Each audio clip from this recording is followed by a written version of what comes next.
teachers this afternoon regarding how to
The first item of business is the Pledge of Allegiance. Will you join us?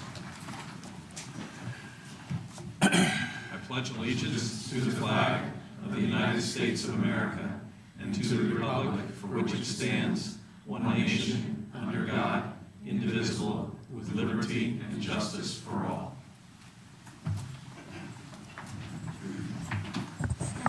Thank you all very much. Next item of business is our spotlight. Ms. Keys.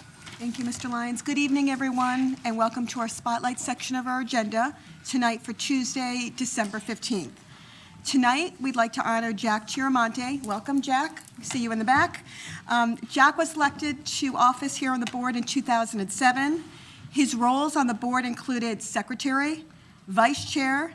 He was also chair of our facilities committee, and also served as our board chair twice. We'd like to thank you for your years of service on the board. We have a plaque that we'd like to present to you, but before you come up, I'd like to read it to you. Presented with gratitude from the Board of Education to Jack Chiaramonte in recognition of service as well as dedication to the education of children here in Norwalk as a member of the Norwalk Board of Education from 2007 through 2015. Thank you, Jack.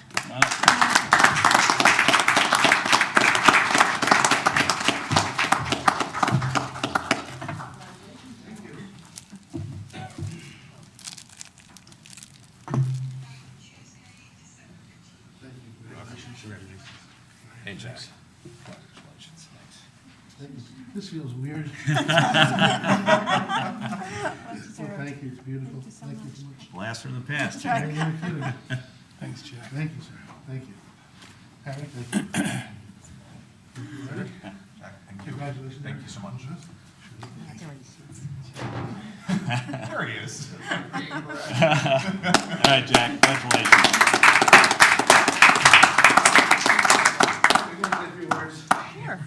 Absolutely. Thank you. Of course. When did I never not want to say anything, right? Sorry, I'm a little late. My mother always said I'd be late for my own funeral. And you should have known better to put me on first. You should have put me last. But anyway, I want to say thank you very much. The years I served here on the board were very, very rewarding, and I'm glad to have been part of the Norwalk school system and to do my part for community service. That's one thing I've always told the kids is always, no matter what you do, always respect the town that you live in and do something to give a helping hand to the people around you. So I take this very personally, and I'm very grateful and very thankful, and I wish you Godspeed, and I wish you all lots of luck. I know it's a tough job. No one really knows how tough it is until you're sitting up there and the issues you have to deal with and the personal sacrifices you put through. So once again, I can't say thank you enough, and it's been my pleasure and my honor to serve Norwalk. Thank you. Thanks, Jack.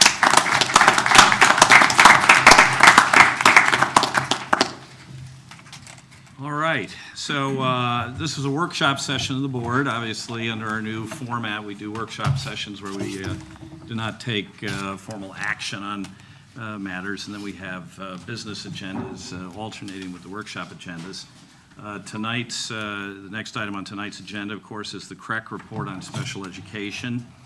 And we will take public comments on this item after the presentation is completed. At this point, I would like to turn this over to Dr. Adamowski to introduce us and get the report underway.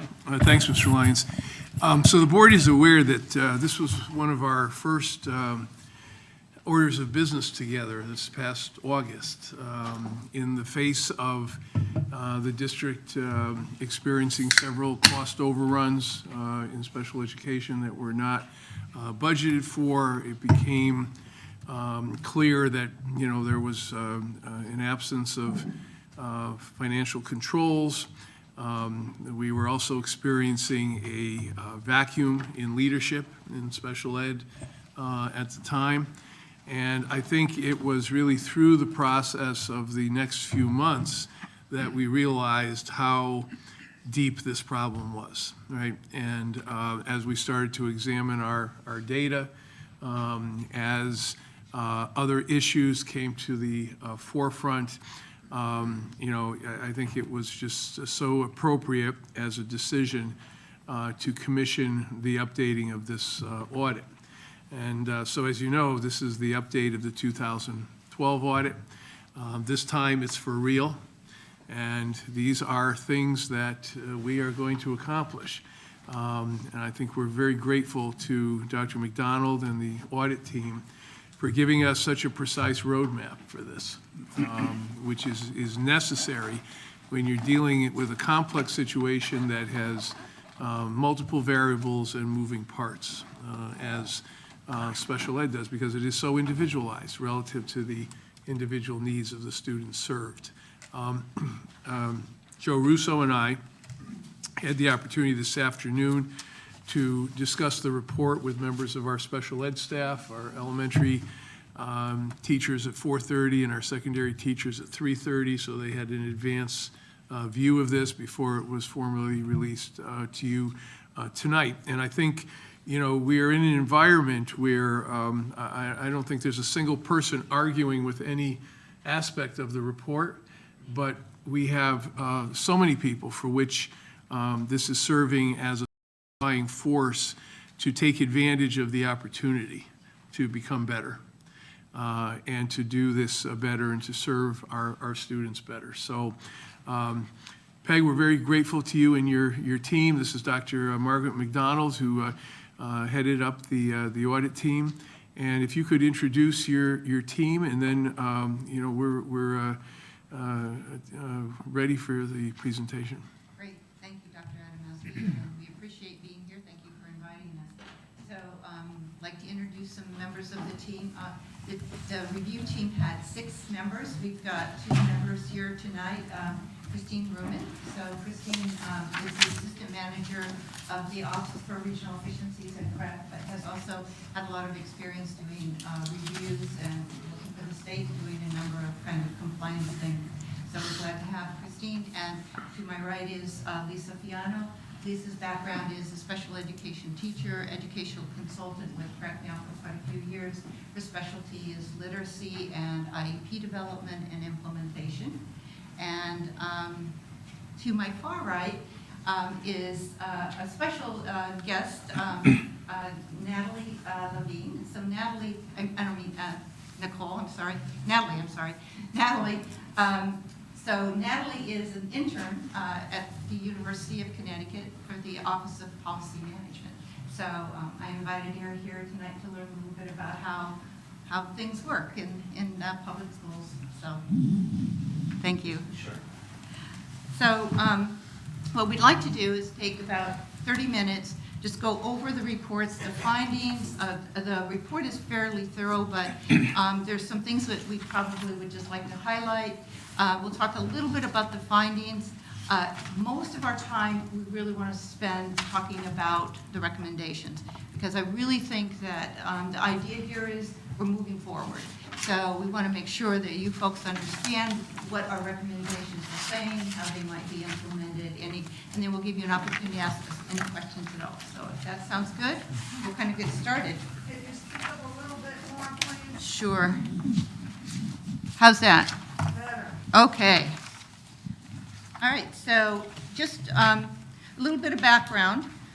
So as Dr. Adamowski said, CREC came out and did a program review in 2012 at the request of the then Director of Pupil Services.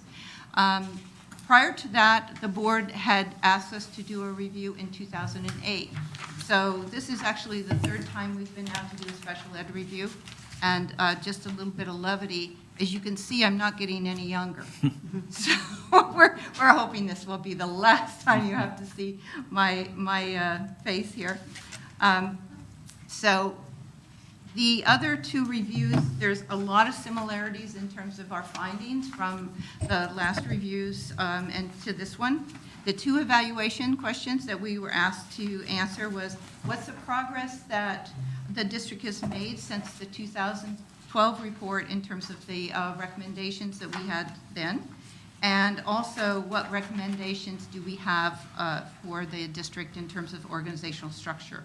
The data sources we used, and the review started in August and ended in November. So with 6 members on the team, we gathered data in a variety of different ways. We met with parents, both individually and talked to parents over the phone. We had focus group interviews with parents. So we were able to talk to about 50 parents of special needs students and also some children that were in 504. We were able to meet with 38 staff members, both administrators from the building as well as central office, special ed teachers and related services staff.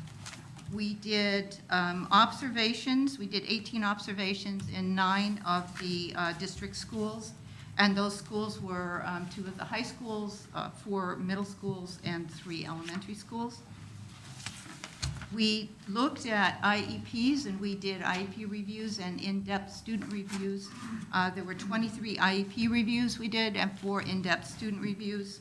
And then lastly, we looked at your state and local information, and we did some comparative studies.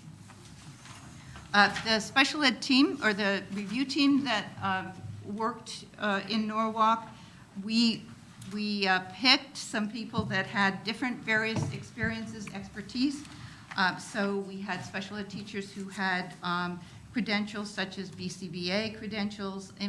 They were certified as in positive behavior intervention support systems, literacy, behavior, IEP design, implementation, autism, and working with students with emotional disturbance. So we had a wide range of staff working with folks.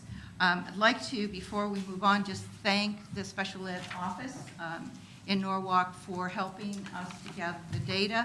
We were doing this review at the very beginning of the year, a very difficult time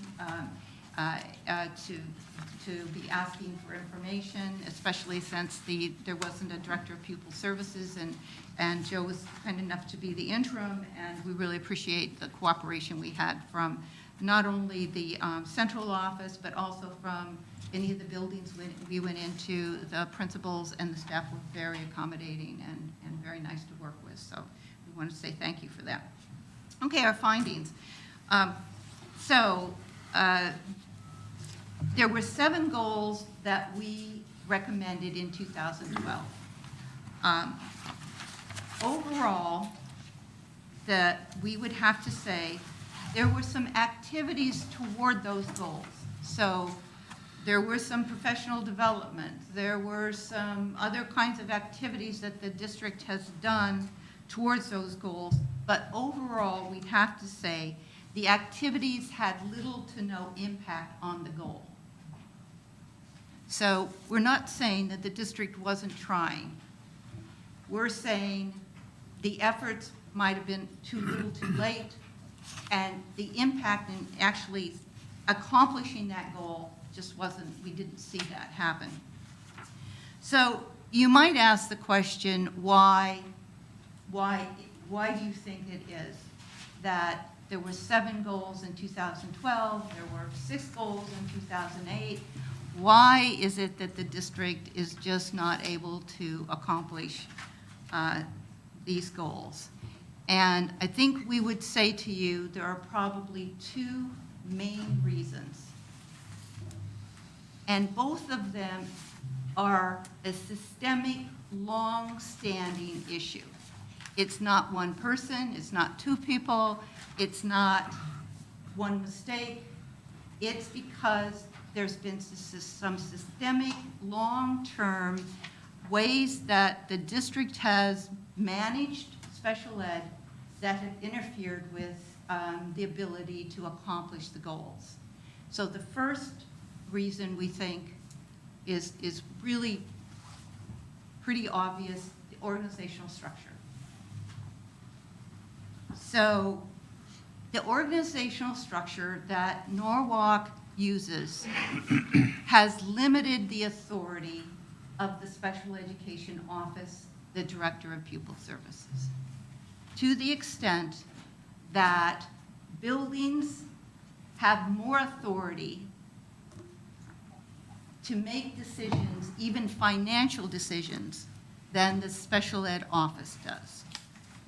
That means basically that although the special ed office holds all the accountability, they don't have the authority to make the decisions. Not a good situation. Special education has to have a balance of a decentralized and a centralized authority. When it's too far on the decentralized and special ed office doesn't have the authority, you basically have what you have in Norwalk. Over expenditure of funds, processes that are written and never implemented with fidelity, and students suffer because of those things. The second systemic problem that we think is primary in causing the lack of progress is inefficient, ineffective recruitment, hiring, training, retention, and supervision of special ed staff. You have a staffing problem.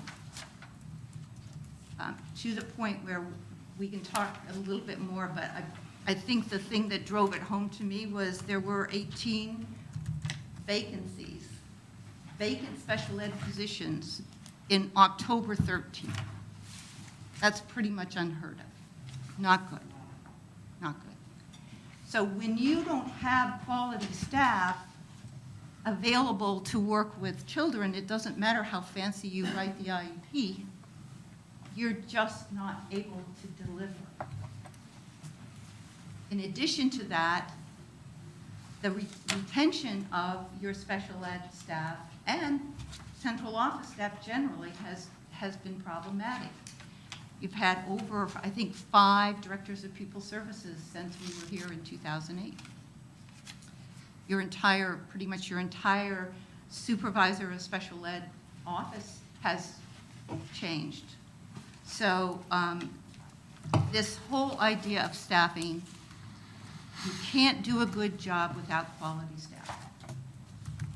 What you end up having is pockets of good things happening and then problems where a program or a child isn't getting the services they need. So with that said, let's just talk about these 7 goals real quickly, and then I think we want to move on to what we're recommending. But the first goal was to increase focus on teaching and learning.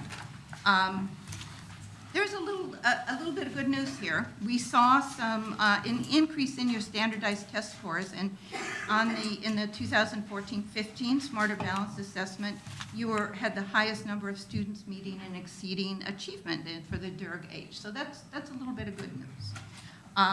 Where it's not such good news is you still have not met state target for graduation rate for special ed students, and for lowering the number of students that are being suspended for 10 days or more, special ed students.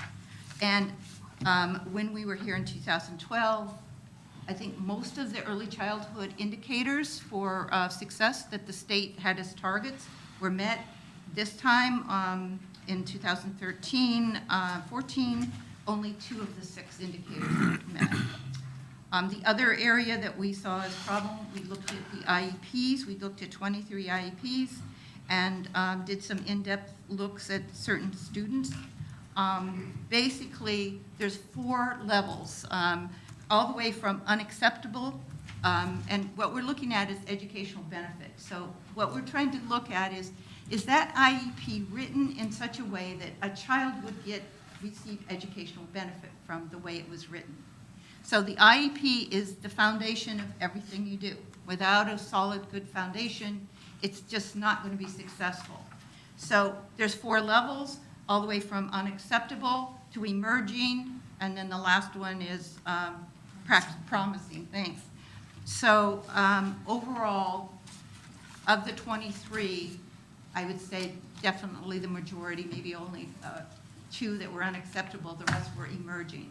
So very low scores, and basically what that means is that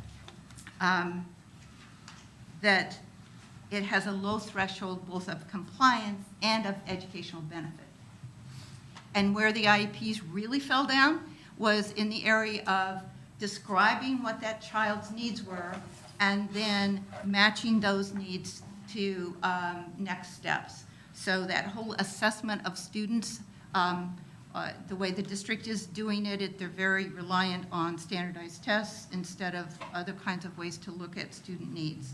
And we'll talk a little bit more about that later, and Lisa will be available to answer any questions on that. The other thing, we went in, we did observations, and I think that we saw some good things, but then we saw some things that were not so good. So the one thing that we can say for certain is that there is no certainty. You can walk into one classroom, the same classroom in the same building, and find 2 different ways of instruction, 2 different things going on. From building to building, it varied. So the variability of the quality of services, instruction, and the availability and utilization of resources was pretty incredible from one program to the next, one school to the next. And again, it goes back to it's so decentralized. So one school might get certain computers and certain things. Another school doesn't have that. One school might be using a certain instructional approach in reading, and Lisa would go to the next school and not see any indication of that kind of reading program. So one of the things we heard over and over from parents is you can't depend on any consistency with regard to good instruction. My child might have a good program with Mrs. Smith, and then my child goes to 4th grade, and it's just horrible. And from school to school, it varies. So put yourself in a parent's point here. You're always on guard because you never know that you're going to get a good program from year to year because there's no consistency in the district. It makes it appear that the district is being random and preferential. Well, if my child goes to this school, I know he's going to get this. If he goes to this program, he's not going to get this. So that variability of instruction is huge. Okay, so moving to the next one, implementing and monitoring consistent Did I? Yeah. No, we're still on that slide, I'm sorry. So I think we've talked about it. Basically, two things are happening with the processes and standards. One is you have them. So, for example, the special ed office did a nice job of doing two, explaining the process for one-on-one parents, explaining the process for children to go out of district. Some people listen to it in the building and others don't. Parents say it, the building staff say it. Oh yeah, no, I know there's that rule, but we don't do that in our school. So one is when there are procedures written, they are not implemented with fidelity. Going back to what's the consequence if they don't? Who's in charge? The second issue is there are many procedures that are not written. And so everybody kind of gets to do their own thing. It's a free-for-all, in a way. There is a handbook. It hasn't been updated, but in a number of years. And maybe we'll,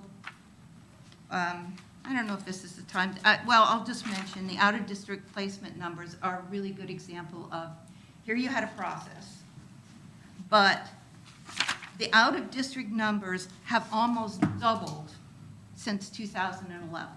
In 2011, we had 94 students placed out of district. In 2015, you have 168. That tells me no one is paying attention to the procedure on out of district. And in fact, when we were visiting, there were some students that were placed out of district that the special ed office did not know about. So the other thing happening with regard to this is just out of district alone, it's throwing off, you're not meeting state target on least restrictive environment, and you haven't met it for the last 2 to 3 years because you're sending so many students out in more restrictive environments. So the state's not going to be happy with that either. And in looking at this, the largest percent are high school students. 54% of the students placed out are high school level students, and students with emotional disabilities. One of our biggest recommendations last time in 2012 was you've got to develop a high school program for students with emotional disturbance. And I believe that there was a proposal, and Joe can probably speak more to it. There was a proposal. I read it. It looked pretty solid to me. It never got to the board. It got nixed before it even got to the board. So a couple other things on processes. The budget process is just not well organized.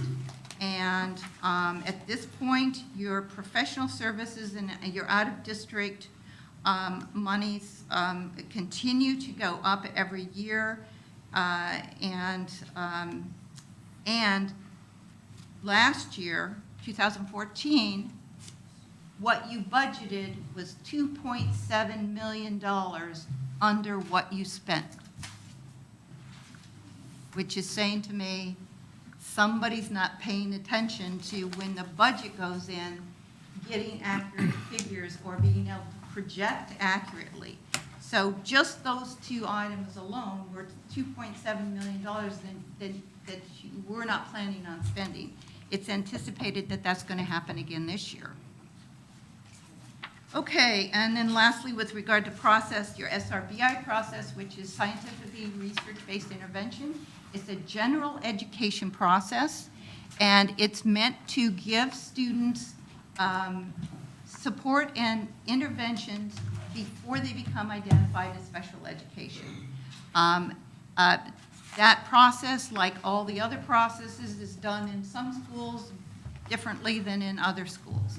It does affect the students that you get and when you get them, and if they become special ed, have they even had the interventions prior to, and now are you playing catch up trying to get them caught up? So this is a general education initiative. It is not a part of the special ed initiative, but the general education program needs to look at SRBI processes and start making them more consistent across and have some fidelity with that process.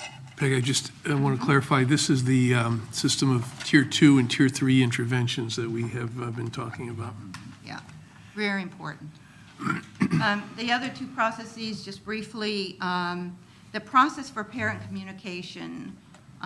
So there were some schools, when we talked to teachers, they had been communicating with the parents in the summer.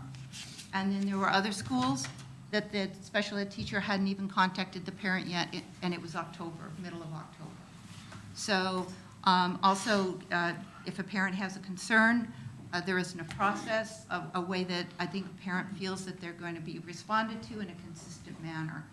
And then lastly, the other process that we were just kind of shocked a bit about is there doesn't seem to be any rhyme or reason how kids get into specialized programs within the district. We didn't see anything that talked about the entrance criteria for a child to go in or the exit criteria, which means what staff said to us is it depends who screams the loudest, what child gets in there. Okay, so that's the bad news there. Centralized preschool, good news. Congratulations, board, on passing the centralized preschool. When we wrote the report, you hadn't made that decision yet, so we're really thrilled and so glad that that's happening. So August, hopefully we'll see a centralized preschool, so that's great. The fourth one, increase opportunities within the district for students with autism and ED. So a couple things.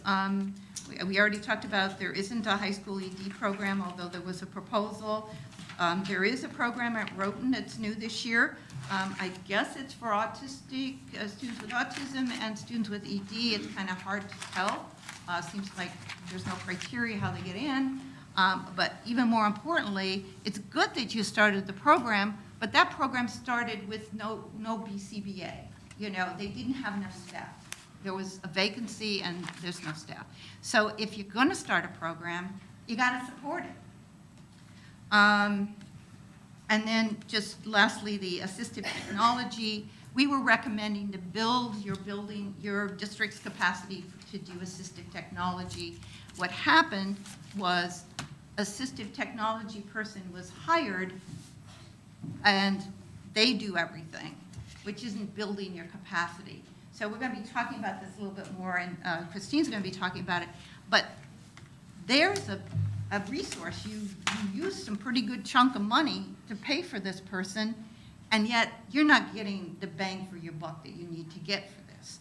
So the inefficient use of the resources you do have is problematic.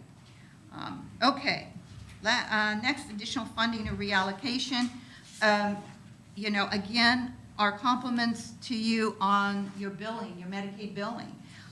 You went from, you increased by $1.4 million the revenue you got from 2011 to 2015 in Medicaid billing. That's really good. So, excellent. Your percent of the budget that's spent on special ed was lower in 2013, just a little bit, than the state and DERG average. But probably now, I would say you're probably, it's hard to compare because we know your budget went up, we just don't have the comparative data from your DERG, but you're probably spending about the same as your DERG is at this point on the percent of your total budget in special ed. A couple of things, though. You've got some things in your special ed budget that I would argue aren't special ed. They're for general ed. For example, your head nurse. That's a general ed position. It's for all children. So to have that come out of your special ed monies, and there's a few other things in here that we've written in the report. I just would look at those, and if it belongs in general ed, take it out of special ed. Special ed is going to need all the money it can get. What we did find when we looked at your staffing, two areas really stood out. and they've stood out since 2008. You really probably do not have enough special ed teachers. So I describe it as this way. If you're playing chess and what's one of the most valuable players you have in chess? Who would you say is the most valuable player in chess? Queen. The queen. Your special ed teachers are the queens. Why? They can go forward, backwards, sideways, up, down. They can do, because they develop instructional plans. And they can consult with parents. They can write IEPs. So it's hurting you not to have more queens in your chessboard. And compared to the DERG, you're lower. You don't have enough. The other area is your special ed secretaries in your central office. I worked in South Windsor as a director of pupil services. We had 500 students. I had 3.5 special ed and office assistants. You have 3. You don't have enough staff. So it's amazing that they're able to do what they can do, but you do need more office support staff, especially when it gets busy and they have to get reports into the state. You definitely need to bulk up on that. Okay, decision-making hierarchy, number 6, we really didn't see any evidence of any changes in that, which we've talked about. And 7, communication with parents. There's no standard procedure for communication. And parents, I think it's important for you to understand, parents say that there's a lack of transparency and responsiveness. So without procedures on how staff are going to do that, it's going to continue to be hit and miss. Okay, that's the findings. Oh, 2 other things we found, just real briefly, but these are huge. The first one was what we've already talked about, the recruitment, hiring, training, retention of highly qualified staff. When we were here in 2012, it was a bit of an issue, but when we were here this time, it was a huge issue. I just looked at my notes. It's 17.5 positions were still vacant October 10th. Paras, BCBAs, ABAs, special ed teachers. The district doesn't have any proactive plan to recruit hard-to-find staff. Special ed teachers are becoming, they're a shortage area. Speech and language therapists are a shortage area. You can't just hope that they're going to drop down. So you've really got to partner with other agencies to make sure you have those people. We talked about the high turnover also is a problem. And then you've got to put the right people on the bus. In the leadership position, you cannot afford to have people that don't understand special ed content, special ed compliance, and aren't strong instructional leaders. And I think that's, and then the issue of the budget and program oversight we already talked about. So I think that's it for findings. Enough, right? Let's talk about the good news, some recommendations. Okay?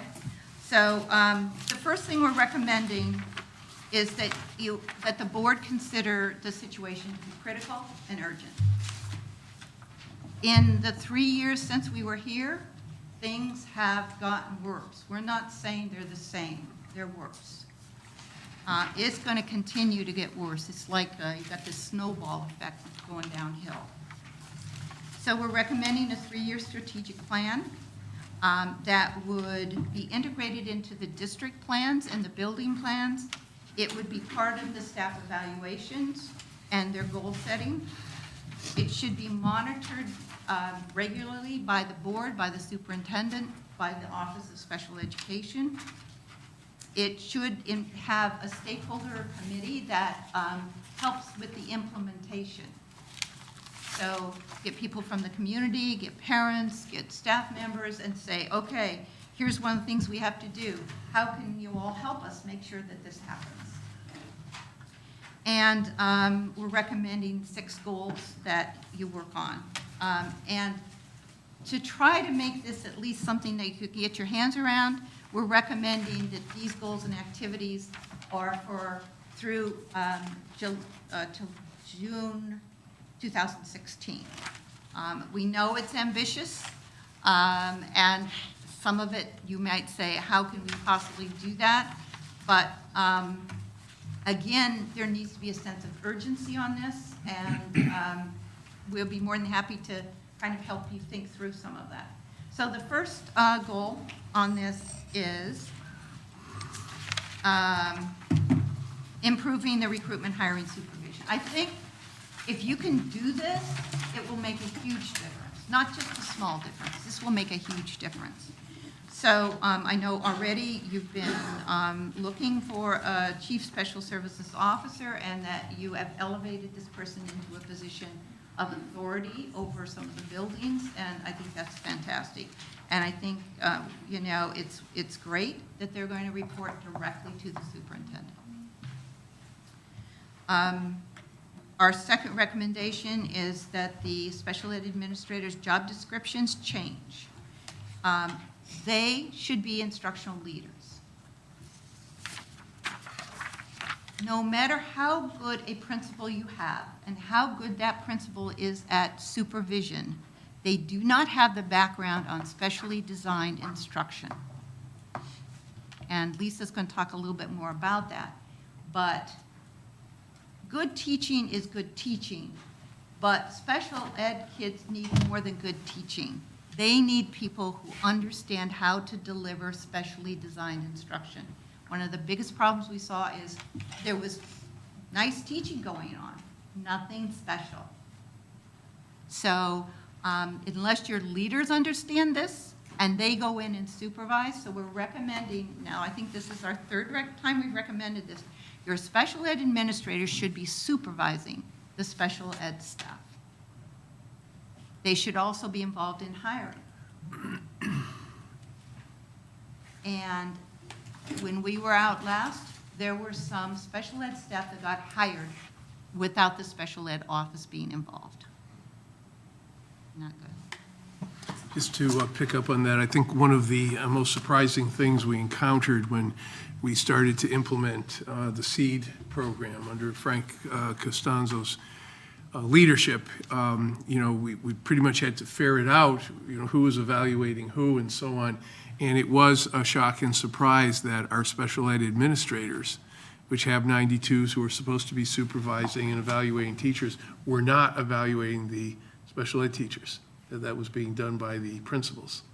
And so we had no quality control of a specialized nature. Yeah. You know, it's almost like a slow erosion of special ed. Take away the authority for the director to make decisions that would affect buildings. Take away the supervision of the staff. Well, what do you have left? Oh, what you have left is they're responsible for all the due process hearings. You know, so it's been slow and gradual, but it needs to change. The other thing is these special ed administrators, they don't work in the summer. Well, all kinds of crazy stuff happens in the summer. So we're recommending that they work a regular school year so that they're not playing catch up when they come back. And again, this was an interesting evolution. Every year to cut money, they cut these administrators' number of days, which was sort of a devaluing of their importance. So I think over the past 3 years, every year, a week or so has been cut from when they work. Well, Just on the summer issue, this is, we saw this so vividly this summer. You know, you can lay probably half of the responsibility for this on the shoulders of our talent office and its lack of capacity to recruit. But the other very real part of it is that there was no one here this summer to hire people. And the hiring was not done before they left for vacation. And so when you look at those 17 vacancies, they were vacancies because those positions weren't even posted and interviewed for until the school year started, when everybody was back. And the good people were all hired then, right? And so you're not going to be able to fill them. And this gap in terms of work being done during the summer is an extreme factor that we're dealing with. Yeah, you just don't see that in other districts. I mean, you run summer programs. When you run summer programs, you need to have administrators. Okay, so then the other thing is the preschool is large enough, and we really think that it requires a special ed preschool coordinator. Also, we're recommending an out-of-district coordinator. We're saying coordinator. We don't think this person needs to be 092 certified. And we think that this position should be time limited because we want to start reducing the number of students that are placed out. So gradually, it won't be 168 students, we hope. It will be fewer students, and you won't need a full-time person. We already talked about we're recommending 3 more special ed office staff. The other thing is the special ed aid assignments. Whoa, we can't make sense of that. No way. I can't even, we tried. Yeah. So a couple of things happened. I think there needs to be some frank discussions with the union around the restrictions in terms of placing special ed aides in certain positions.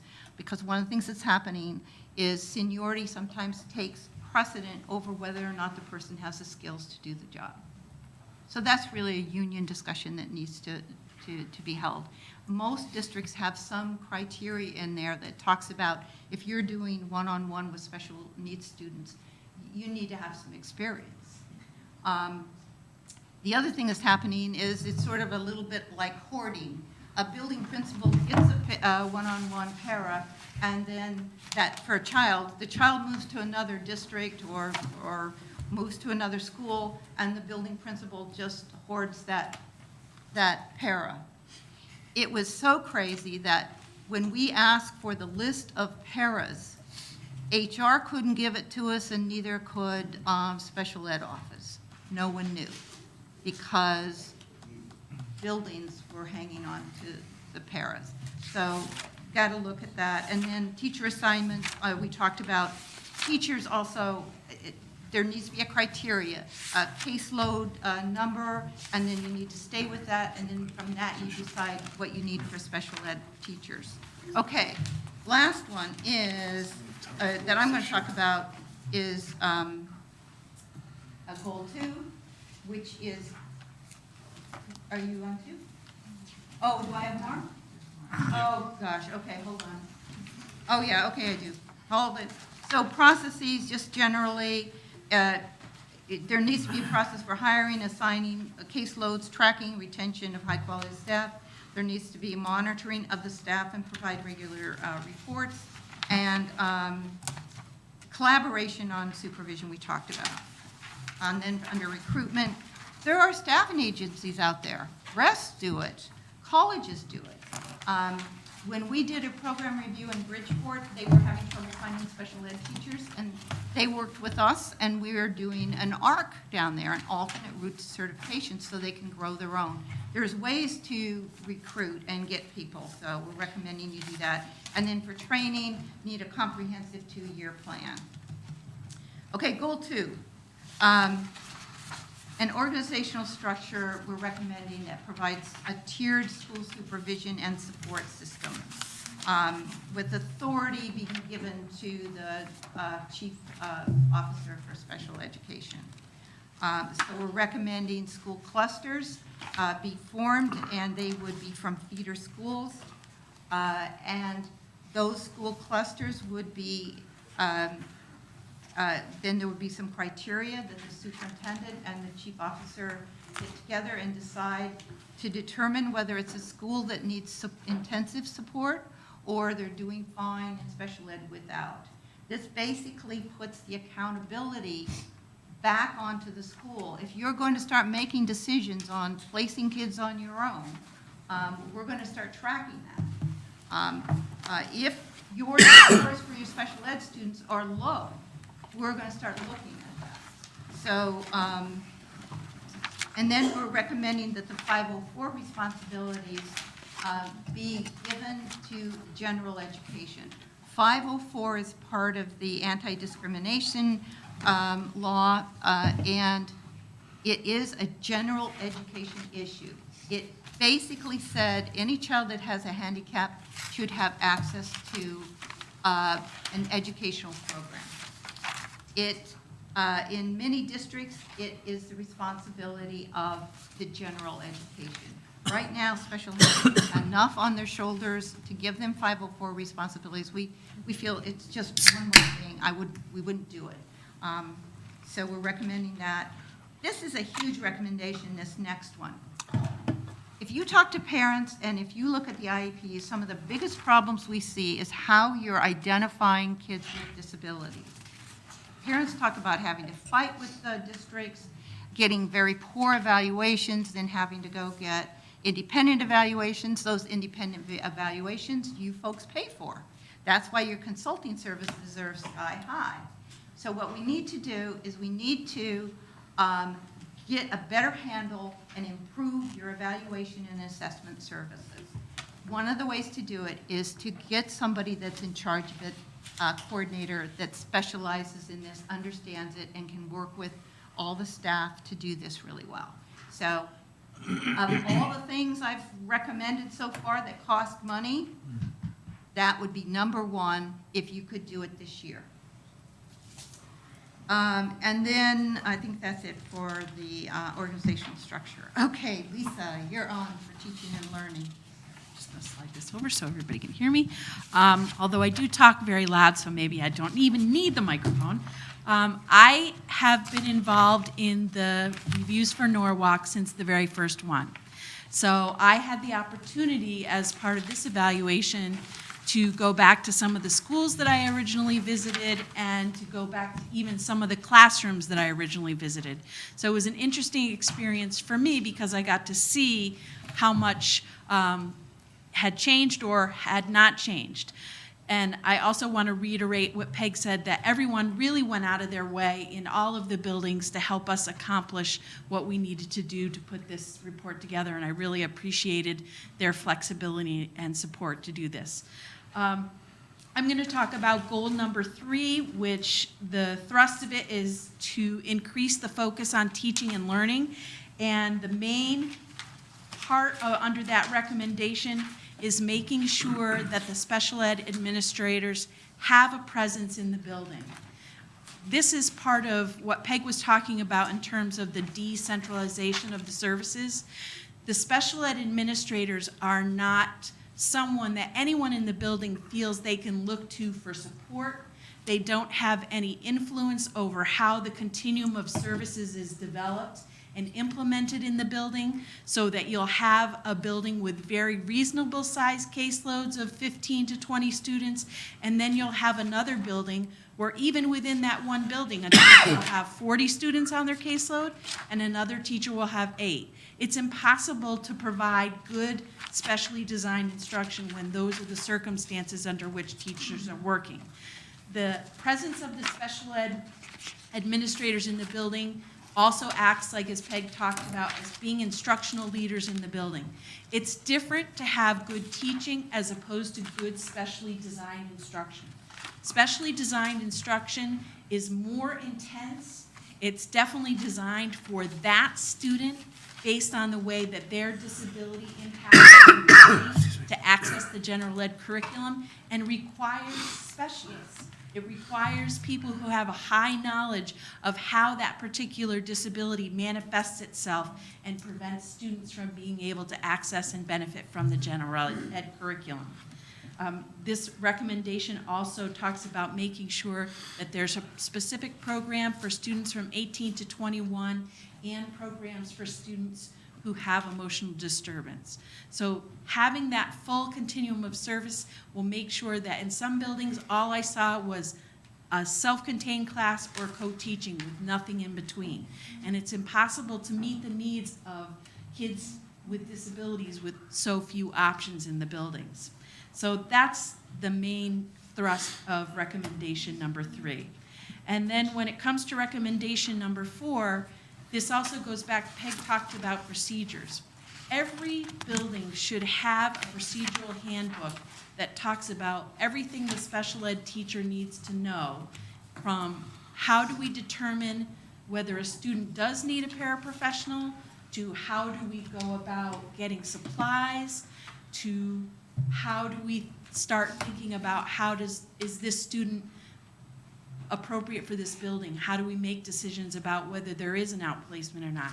If that handbook exists, the teachers in the building do not know about it, nor do they refer to it, because when I interviewed them individually, this was not something that was used in their decision-making process. The decision-making process in the buildings that I went to was I asked my building principal. And that's not an efficient and effective way of running a continuum of services in a building for special education. It's also, part of this recommendation is making sure that we're writing good IEPs. Those IEPs are what ultimately results in good instruction for students. If we don't have a good, well-written IEP, we're not going to have good programming in the classroom. Those two have to go together, and there has to be someone who monitors those IEPs and how well they're being put together.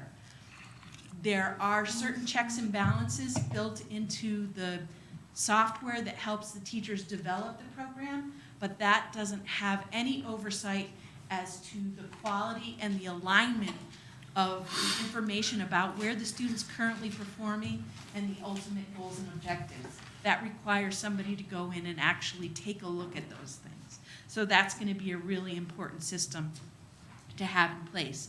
And also that there be someone who oversees that multiple system of tiered supports, like you were referring to, that there's some consistency there. Some buildings are doing a really good job of providing those tiered supports, and some buildings, especially at the secondary level, don't have any tiered supports. So it's really important that as a system that there be some type of oversight and monitoring of how those tiered supports are being implemented in each building.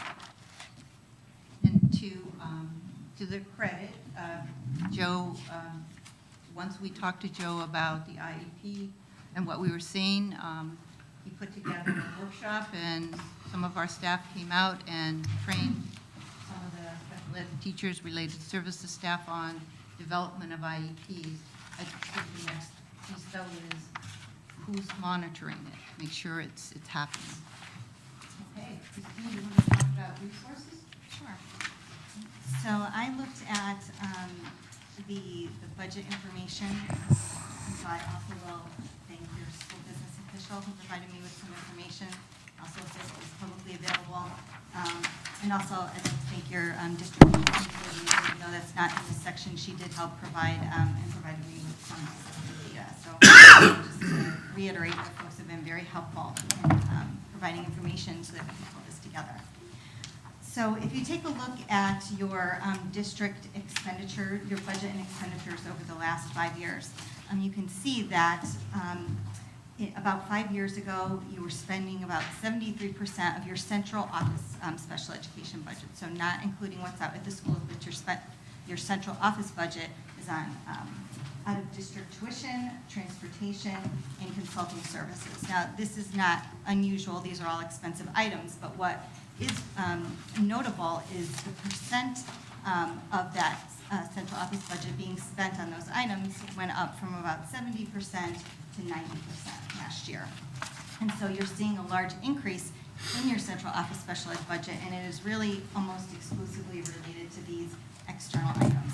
So if you're looking for places to fund some of these changes you need to make to build internal capacity, you know, this is really where you have a good chunk of your expenditures, and it makes some sense to take a look at, you know, what are they? Why are we spending these monies? Is there anything that we could bring back into district? And then the other thing, and Peg did mention that you would want to look at is your staffing. And again, that is not in the tables, but you don't have a good handle on who the people are that you have in your special ed serving your special ed students. So once you get a handle on that, you may be able to better look at how those folks could be allocated.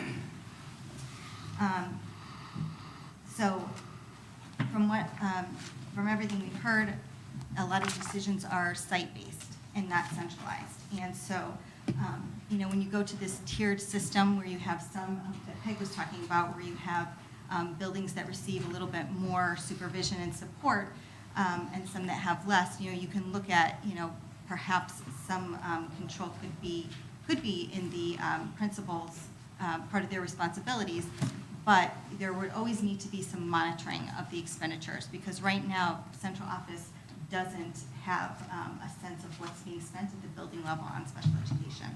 And that's really causing a lot of the variance that you see. And then finally, there needs to be a collaboration between your school business official, your HR department, and your pupil personnel director around working together with the buildings to really centralize a lot of these efforts. So that's where we're calling for weekly meetings with those individuals, at least while you're getting things started, so that everyone can get on the same page and get some consistency.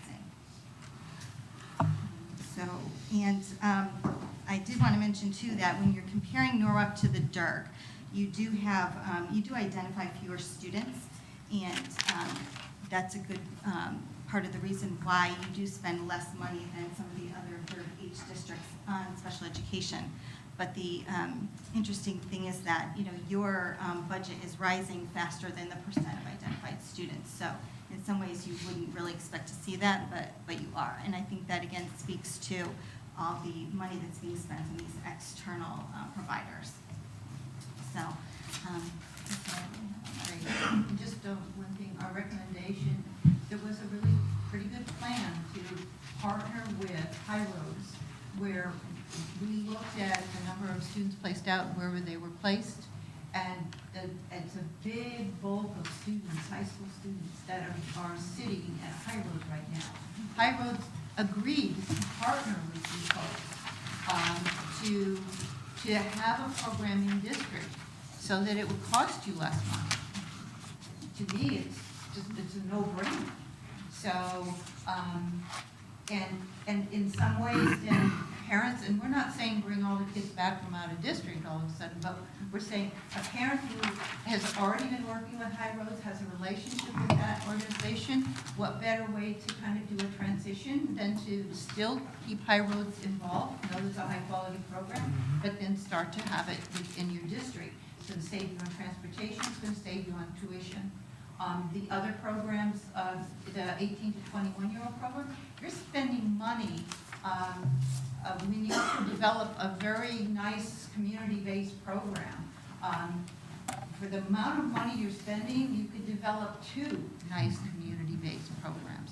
So those 2 right away are ways where you can start to bring down the cost, put the money back into the services in district, and so we're really recommending you look at that. We've given you some recommendations in here for that. sorry, I did have one other thing, sort of putting on my regional efficiencies hat. We have heard more also about some larger school districts developing programs, and they're of such a quality that they then sell slots to their surrounding districts. And that's also a way to offset some of their costs. So obviously you need to get the program up to a point where, the surrounding districts and the families would be interested in that.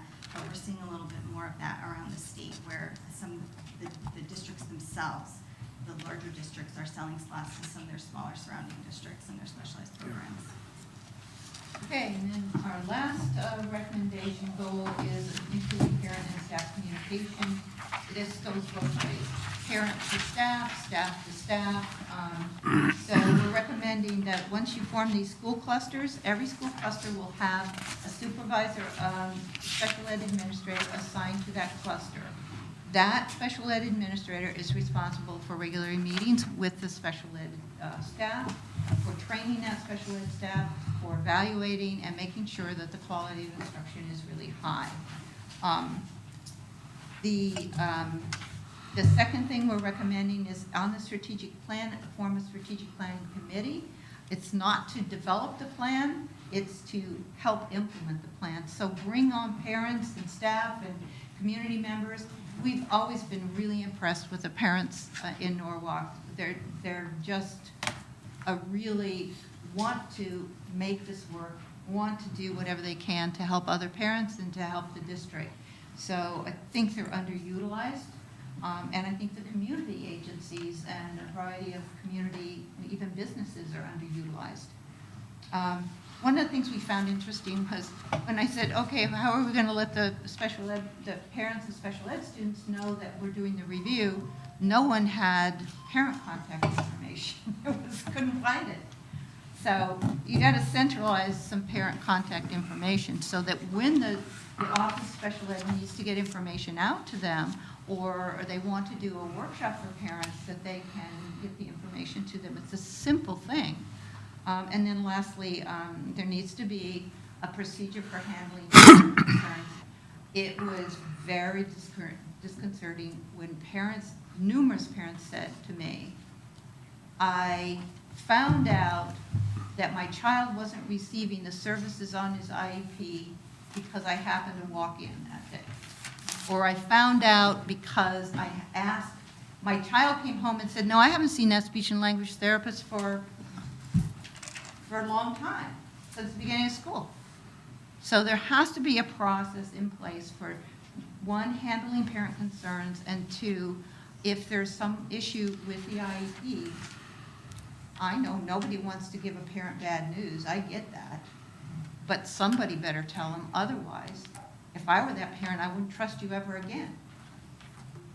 So that's our recommendation. So we're going to open it up to any questions you might have of us. Thank you for your patience. Thank you. Any questions? Brian? I have 3 questions. I will refer you to page 43 of your book. 43? Yeah. There's a chart in the upper left corner. Well, first of all, thanks for your hard work and coming here to present this to us tonight and clearing up some of the stuff. I'm just trying to figure out, is this a misprint, or how can Danbury possibly only have 100 special ed students versus our 1,500? Let me ask all the questions. My second question is, outside of the DRG, but considering the state of Connecticut, what jurisdiction, what town is the poster child? Who's doing the best job of this? Somebody we can emulate and look at for best practices. And then 3, my burning question is what happens, do we measure what happens to these kids after 12th grade, after graduation? How do we know that, it was just money, and because we spent money, they did that much better? Or how do we really have a measure of success? How does that child move from our system into the world, and do we know that we did a good job based on what we did? So those are my 3 questions. Well, those are 3 good questions. So let's start with the third one, because my memory is short, and I'll be asking you what the first one was later. Actually, the first one's easy. It's a typo. So the third one, though, that whole question about, are there any longevity studies? That's really what you're asking is, what happens when they're gone? And I know that in South Windsor, when I was director, one of the things that we did that I thought was really helpful is every guidance counselor would call, and check in with students for 2 to 3 years after they left us to find out what they were doing, whether they were in college, how that worked. It's a really hard connection still to make, though. Oh, yeah, we created this program, and now that resulted in him going to college. It's a pretty tough connection. But I do think it would make some sense to do some longitudinal kinds of things. And maybe you're already doing it with your regular ed students. And if you are, then I would we did it for all of our students, both special ed and regular ed. But I think doing some follow-up interviews with parents and students is probably the only way you're going to see whether it's working or not. And also increasing your graduation rates. I know it's not afterwards, but that's a pretty strong indicator that you've improved the services while they're in school, because that's a large number of kids not graduate. I think the other thing is look at the progress that the kids are making on their IEPs, because that's going to be an indication of how successful they're going to be when they leave. And that's why those IEPs need to be written really well. So, for example, you have a child that has a one-on-one paraprofessional. Well, if that child still has a one-on-one paraprofessional all the time, every minute of the day, when he goes to graduate, there's going to be a problem. What's going to happen to that child when he leaves? So I do think you need to look at those IEPs and say, you know, is that child progressing on the goals that are important for him? And number two, what was your question on number two? It was just outside of the DRG, because, well, preface it, fundamentally, I see we're a little bit lower on spend, but I look at the metrics earlier in the report, and yeah, we're good in math, or good in language arts, not so good in math, but that doesn't really tell me much. Who's the poster child in the state? Who runs special ed the best? Who should we look at for best practices? Yeah, well, Lisa does a lot of work out in the school, so I'm going to see if she has a thought on that. In terms of not in your DIRG, Well, yeah, I don't Anywhere see in the really a state. lot of disparity in our own DIRG, other than Who's we're doing it right? doing it more efficiently, Who's doing what? cost-wise. And I think. Which towns are out there that when you guys come in, you don't find nothing? Yeah, yeah. get asked to those towns. No one ever invites us to those towns. But I do think, though, because there are different pockets of this. One is, I think, the teaching and learning piece. The other piece might be compliance, somebody else might be organizational structure. But in the teaching and learning, Lisa, do you have some districts that you say, you know, they have a full continuum of services, they're doing co-teaching, they're doing this, they're doing specialized instruction, and their IEPs are well-written? Can I think about it a little bit? Yeah. Sure, So- you can email me after the fact. Yeah. I'd really like to understand, you know, who's the best. Like, let's Yeah. not lower the bar, let's see who's the best. I don't care about the DRG necessarily. Like, Yeah, if there's a right way to do it, let's do it. yeah, If you could send us a list, that would be helpful in the different categories. yeah, Okay. good. Okay, good. Other questions?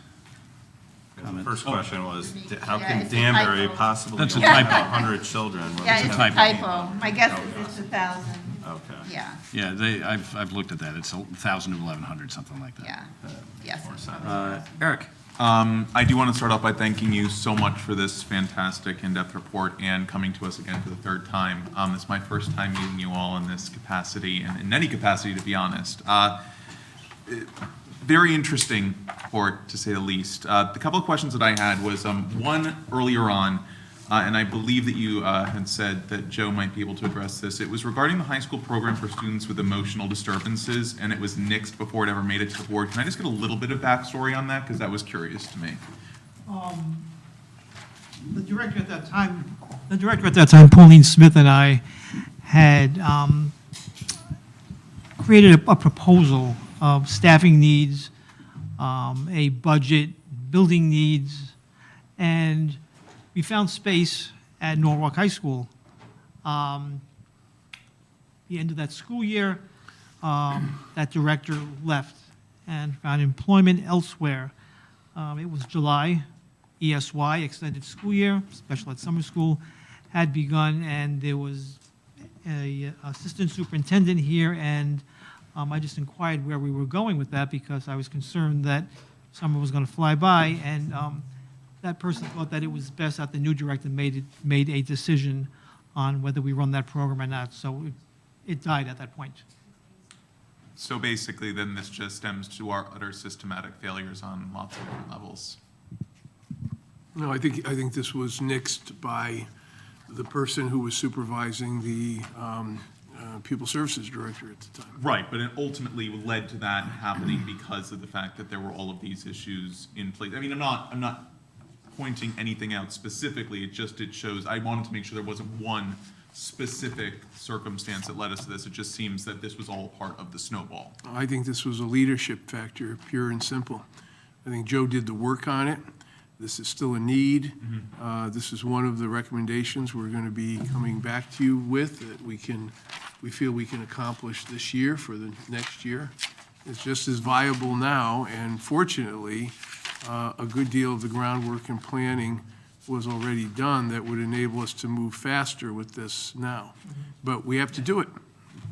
At some point, somebody has to make a decision, and you have to do it. Thank you, Dr. Adamowski. Two other questions that I had. The how-to manual that you kind of described in one of the points, are there drafts of something like that out there, and would we be able to get our hands on them? Yeah, districts have those, and that might be one of the things when we give you the list. Yeah, and districts would be happy to do that. I think, That'd be fantastic. interesting, maybe districts don't have it to the degree that you're going to need it, because there are some things, for example, in South Windsor, it was always understood some of these things were central office responsibilities and they were going to get done. Here, I think you're going to need a lot more processes to be in place than what you might see other districts doing, at least in the beginning. Pull it in. At least this way we won't have to necessarily recreate the wheel. Right. There'll be good practices that we can follow and obviously need to expand upon. Just a point of clarification, I'm not sure if I missed it in the full report. The IEPs, what separates something from being an unacceptable to an emerging? Like, what bumps it into that terrible category?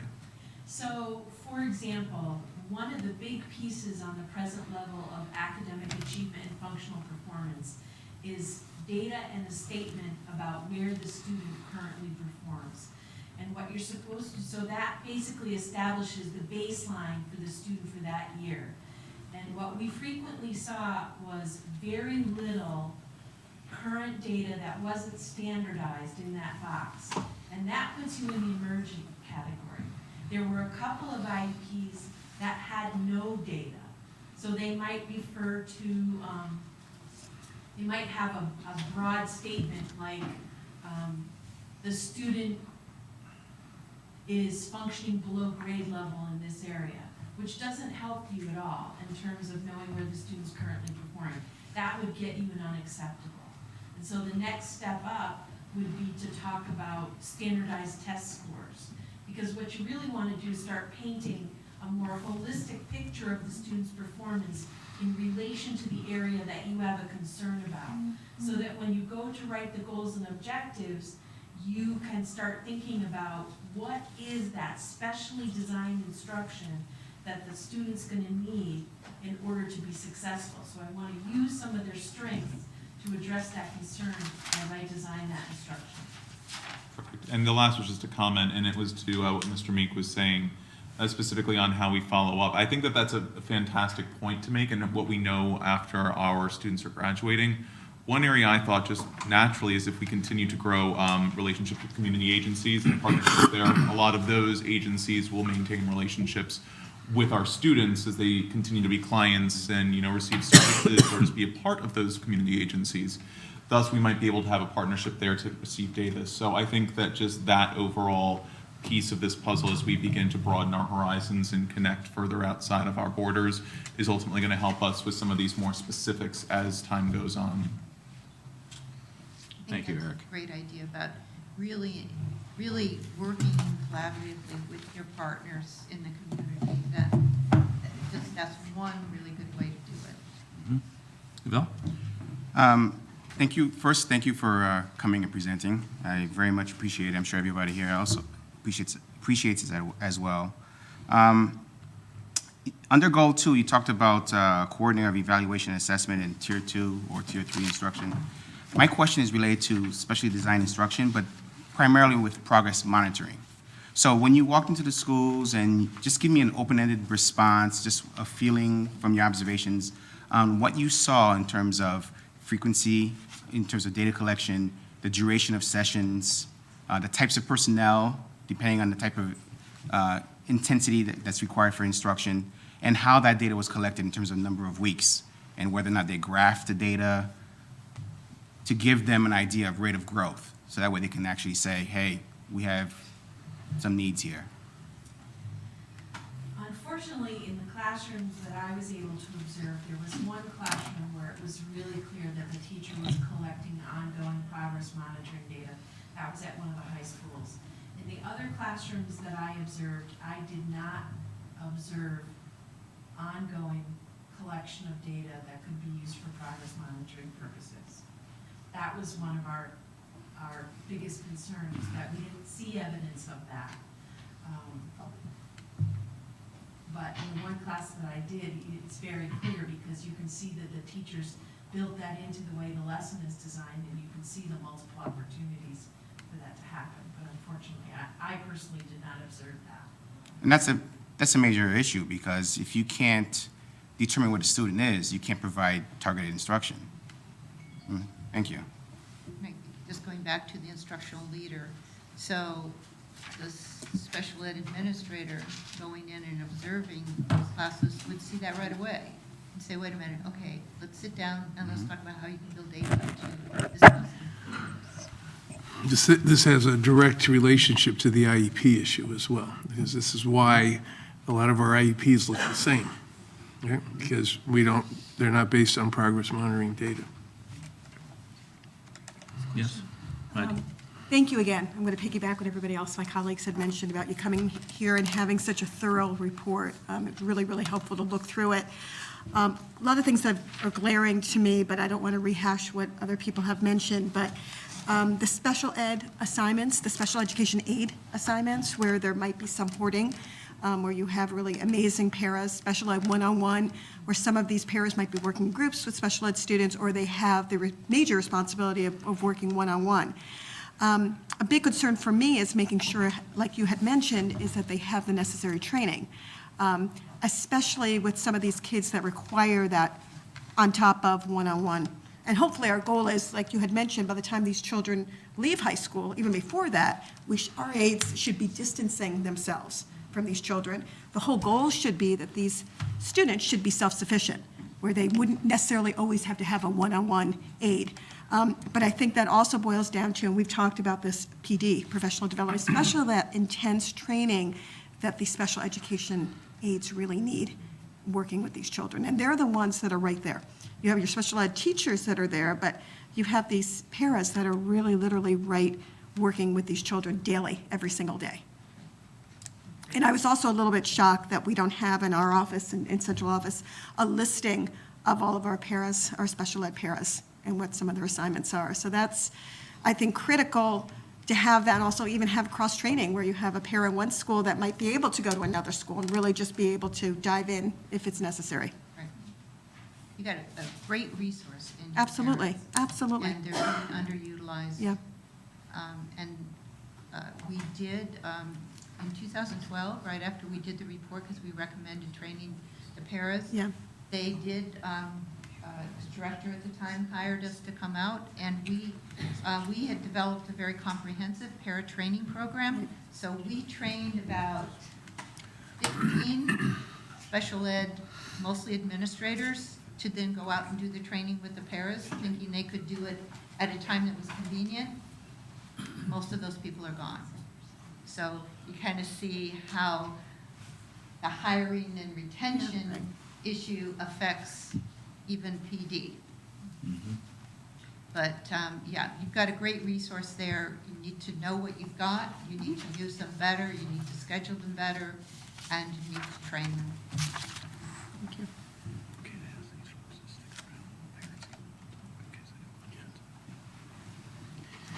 Any other questions, comments?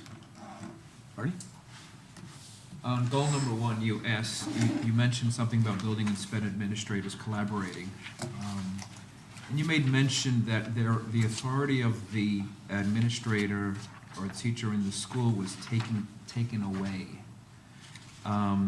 Was that something that was understood by them, that that's who they reported to? Were they undermined in any way by the principal? I'm just looking to understand why that happened. And again, it's not every school. Correct. But there are some schools where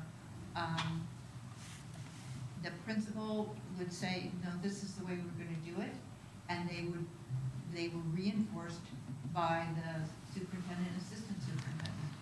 So basically, that pushed any of the authority that a special ed office would have out. And I don't think it's necessarily just special education. I just think it's the way that the culture has always been, building principals, and some of them do a great job, but they make the decisions for their building. It's, I think, since the beginning of time, seems to be the way it's been done here. So I don't think it was ever said, you're not in charge. It's just that when a decision got made, they would be making it, and they would do basically what they wanted to do. And then there are some building principals that are very collaborative with the office. So that's why we're recommending that idea of a tiered supervision and support. So those buildings that are running smoothly, kids are doing well, IEPs look good, the building is collaborating well with the Office of Special Education, then they may not need as much supervision and support. But those buildings that aren't running well, and I think the first time I came in 2008, I identified, and I put it in the appendix here, the schools that I identified that I thought needed supervision. Let me just tell you, I was not a popular person in 2008 on this. But what happens in a big district is a report like this looks at everything. And the schools that are doing really well sometimes don't get acknowledged, and the schools that are not doing well don't get acknowledged. So they can kind of be sitting in a big system getting away with this stuff because no one's necessarily paying attention to the individual school. And that's why we're really thinking the only way to do this is start getting data on really important data points: dropout rate, graduation rate, suspension rate, achievement scores, out-of-district placements, and look at the schools that are struggling, and really say, okay, we're going to give differentiated supervision to those schools.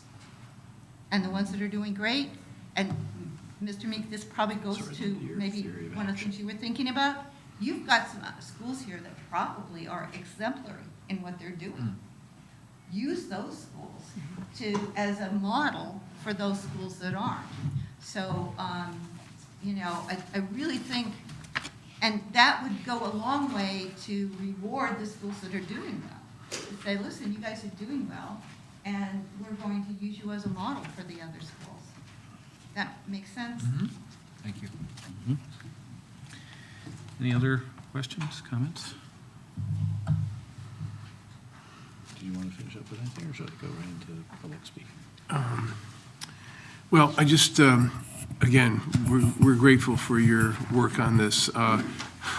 You were very gracious in your complimentary comments on the level of cooperation, but I also know that there were instances where you had a very difficult time getting information, and you hung in there with us and kept at it, and so we finally were able to do it. I just wanted to mention to the board that this is a lot to absorb tonight, right? So tonight we're going to focus on where we are and what we need to do. And this, may be a low point that we have reached with the publication of these findings.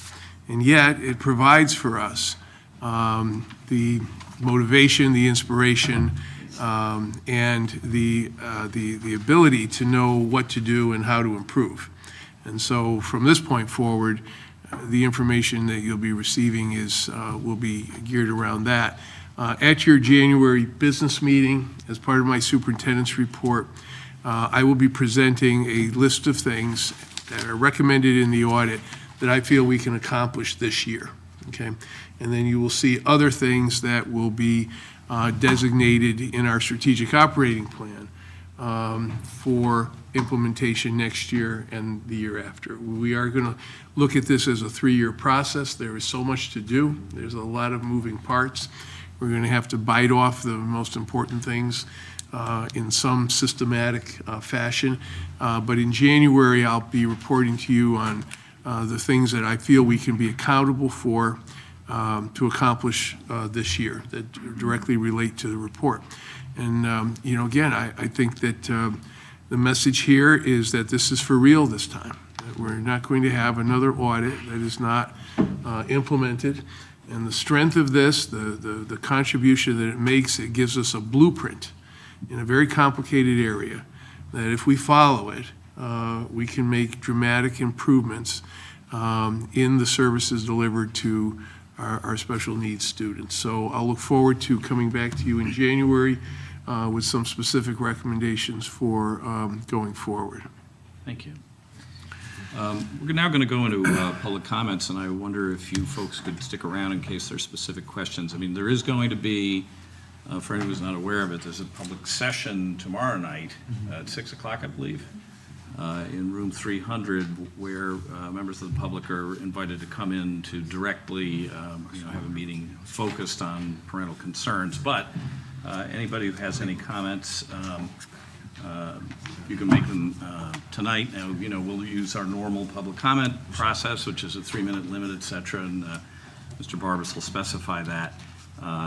Tomorrow night's meeting will not have normal Board of Ed meeting restrictions on time and stuff. It's designed to be a more free-flowing discussion. So, Mr. Barbas, public comments. Public comments, our first speaker will be Angela Harrison.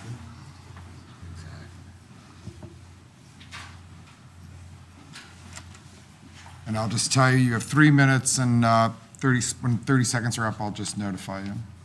Yes, good evening, everyone. I am so moved by this report. And I can say that because I have had to deal with special education here.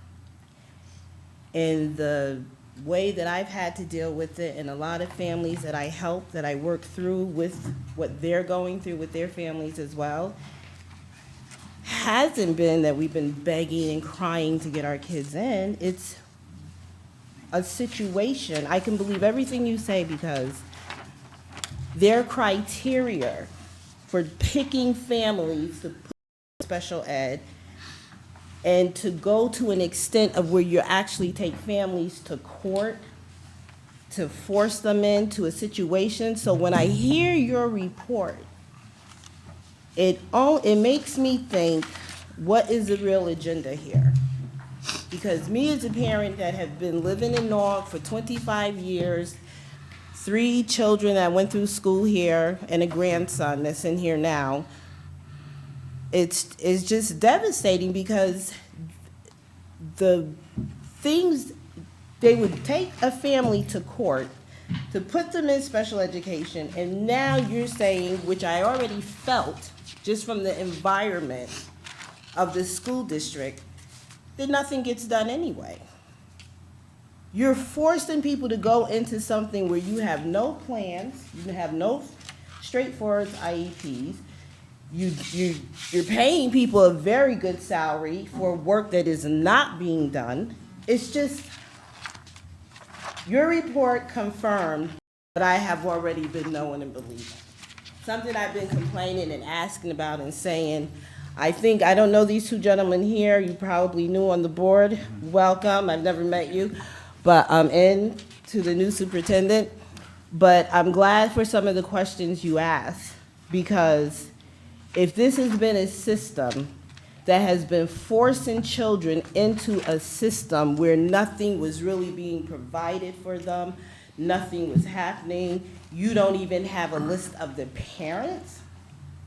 You don't even have the names of the parents whose children supposedly have these IEPs. This is just devastating. And it's just, yes. And you have 30 seconds. Okay, so I'm just saying, I'm so glad for the report. I think that now that we have some new staff, people will pay attention, because I think some of the things of the people that are hired here do not know what they're doing, and it is being taken to a whole new level. I also believe there are federal laws being broken because of the way things are being done. So I just hope that the new group, that maybe it could be some improvement, and thank you for your report. You'll have to help me on this pronunciation. Yes.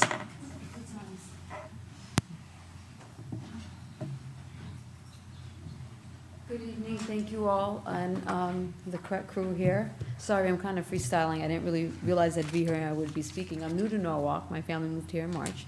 My child is a special ed child in a Norwalk public school. I've been working very closely with Ms. Legister, she's been a great support and help. Again, this report, I'm truly taken aback by it. But I don't want to get too negative, because it's, I think we've all had enough tonight. I just really want to express, without names or anything, how important it is that my child's teacher in his class be a certified special ed teacher.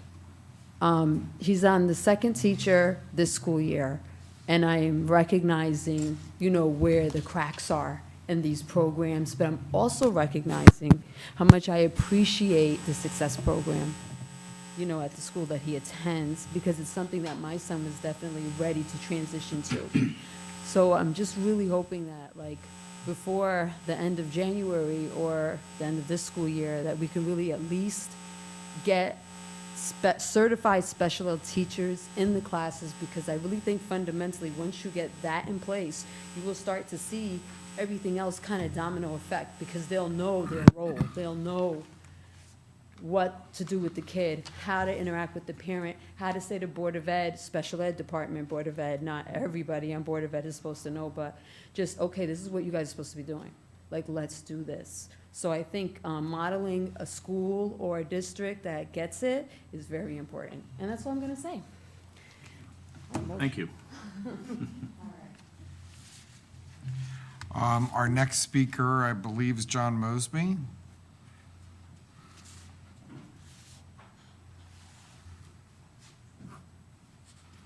You have 3 minutes. I'll notify you when you have 30 seconds left. Please give your name and address for My name is John Mosby. I live at 15 Addison Avenue, and I've been in Norwalk for over 60 years. All of my kids went through the Norwalk Board of Education. They graduated from the school. I worked in the school system for 33 and a half years. I was the head of my union for 30 years before I retired. And I know the school system better than anyone. And tonight, I want to say to this report, I'm very proud of you. Y'all hit the nail on the head. It's the truth. And no one been listening to her. I've been to many boards. I told them about the thing, hand practice, everything. Everybody ignored her. And I got good news. I told the board I was suing them with the human rights, and so far the ruling in our favor. We got to go up there, I think, next month. And they want the board to come up and answer to our charges. This is wrong what the school system is doing. You don't know what we went through with our kids and grandchildren, like that lady said. They taught y'all. And to give you 3 minutes and run, I would like to meet with y'all again. Hoping with the human rights, when they find ground, is some certain kids get treated good, and our grandkids, special ed kids, they ain't getting nothing. Like she said, we have to go to court. They have to fight us. We have to get money out of our pocket. The law say, and I know the law very good, and I want to say to this Board of Education, I talked to, and I'm very serious about it. That's why I want to talk to y'all again. I spoke to 5 superintendents, every one of them. When you brought that report out, I went to them. I said, y'all will not follow this. I talked to Dr. Quota, I talked to Dr. Mark, I talked to Dr. Rivera, I talked to Mr. Conley, and I talked to the new superintendent right here. I said, we want to work with y'all.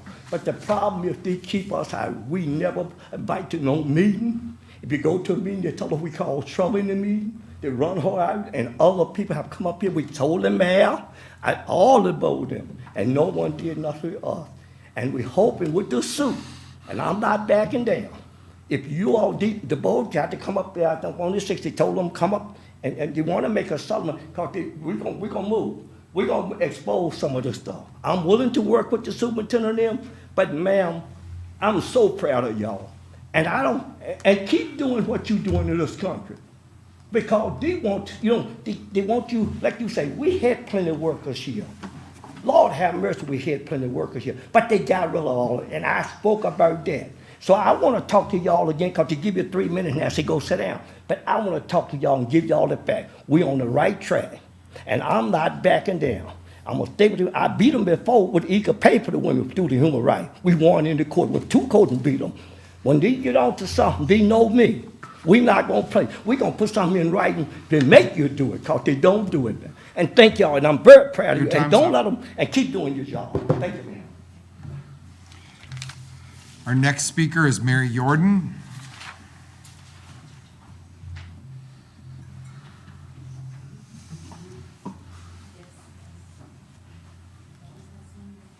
Hello, good evening. Thank you very much for your time this evening. I am Mary Jordan, the president of the Norwalk Federation of Teachers. The Norwalk Federation of Teachers Constitution lists several objectives, reasons for being, of which one is especially relevant tonight. And I quote from the Constitution of the Norwalk Federation of Teachers, to promote the welfare of the childhood of the nation by providing progressively better educational opportunity for all. Progressively better and for all. It's actually part of our core purpose, our mission, to support changes that are needed to improve special education in our district. We stand by, ready to partner with the district in implementing intelligent, strategic changes to bring about improved learning outcomes, improved communications, as well as consistent and equitable delivery of services by our certified teachers. Thank you. Thank you. Our next speaker is Joan Throne? Thane.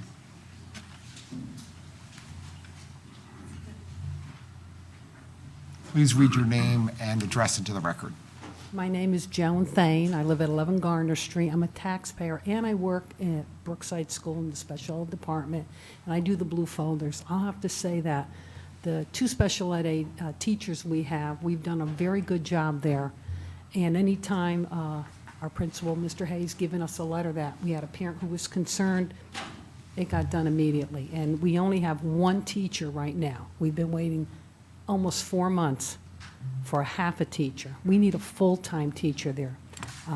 Right now, my job's going to change. Someone else is going to be doing the blue folders, and I'll be working full-time with special ed. And the blue folders, if you know, anybody who is here knows who they are in special ed, what they are. It's not a full-time job, but it's an ongoing job. And it's going to change. The person who's going to do it, hopefully I'm training her, but you have to learn that in a couple years. It doesn't happen in a month. And now I've lost my train of thought.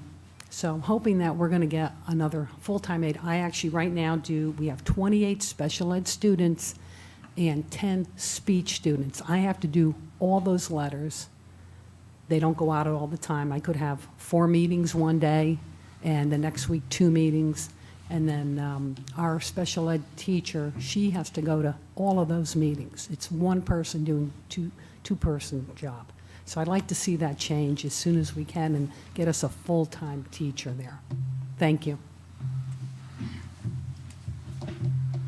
Our next and last speaker is Jeffrey Spar.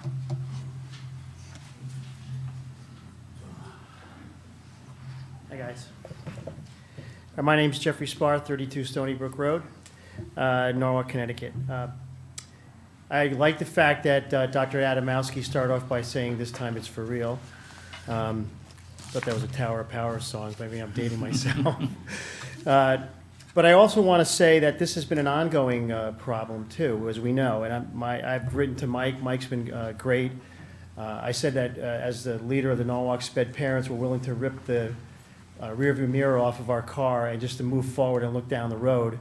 I would note that back in February of 2013, there was a headline in the Norwalk Hour when the last time that Peg came here and gave a presentation. It said, "Report, Norwalk School fails to improve special education over 4 years." So that was an article in the Hour in 2013. I would say that in 2007, there was a Cambridge report, and the Cambridge report said that there was like a lot of problems with the special ed department, and they called for CREC to come in. CREC came in and said, "We found everything that the Cambridge report found, but the thing that we found most disturbing was the fact that nothing was done in the year that they did the report." Then when you had the 2008 report, I call it the 2008 report because it was actually done in 2008, but it wasn't released until 2009, and it wasn't given to the parents. And there were some problems. as far as pursuing it. I think one of the great things that you've done is you've now have Superintendent Adamowski here with a long-term, no-cut contract. So this is something that he's going to have to live, breathe, and be with us. One of the things that Peg said is the parents have been great, and I think the parents have been great. And they, to their credit, they haven't been at the castle with the pitchforks and the burning embers to take on the castle. We're willing to work with you guys. And I know that Dr. Adamowski has been fantastic. If I brought a notion to him, and Mike has been great, and I know the whole board will be great. But tap into the parents, because one of the things you're going to have to do is to rebuild the trust. One of the things that Peg had said was, I mean, I had times when a teacher had approached me in a hallway and she said, look, I just want to let you know that that service that you're supposed to get in the IP, you're not getting it. You know, and that's how I found out about it. Or I've had a time a teacher would say, look, you didn't hear it from me. Anytime as a parent, when you have a teacher approach you and say, you didn't hear it from me, that's like a red flag. Or I've had times where a teacher stuck up for my kid in a PPT, and afterwards I ran into the teacher that was down in Columbus. I ran into the teacher in a thing, and I said, in the hallway, and I said, I just want to thank you for standing with my kid. And the teacher said, yeah, and I got in trouble for that. And you can't have a situation where if a teacher sits there and gives their honest impression about what the kid is, to have that teacher get in trouble. That just can't happen. So I want to say, if we create a database of parents, and if we increase like the website, and I want to work with Dr. Adamowski to have some presentations, because I'll tell you, when you have presentations for the parents and you bring them all together, it has this synergistic effect of everybody working together, and you can actually sit side by side and shoulder to shoulder with the teachers, and everybody feels you're pulling in the same direction. And I'm glad to work with you guys, and I appreciate your help. Thank you. Thank you, Jeff. Okay. As I said, there will be a meeting with Craig tomorrow night, 6 o'clock, room 300, that will be more informal and not subject to the time limits and things that we have at board meetings. So certainly all members of the public are urged to attend that meeting to get a more detailed dive into this. Actually, it's just Joe and I tomorrow night. Oh, okay. However, we will be presenting the audit and using your slides and So they'll have all the information. making the same points. And we did have meetings with our staff this afternoon. We had 2 sessions, secondary at 2:30, elementary at 3:30. So they were briefed just ahead of this board meeting. And you know, we will be presenting this and disseminating this. Again, you've given us a great report and a great blueprint, and it will be central in our planning now. Thank you very much. Thank you. All right, Chair would entertain a motion. Motion to adjourn. Mr. Simmons, seconded by Eric. All in favor? Meeting is adjourned. Thank you very much. We'll shoot for that gun now. It's always been mine. I'll happily second. It's one of our traditions, the Artie tradition. That's fine. I remembered after I got the hand up, I was like, oh no. Hold down.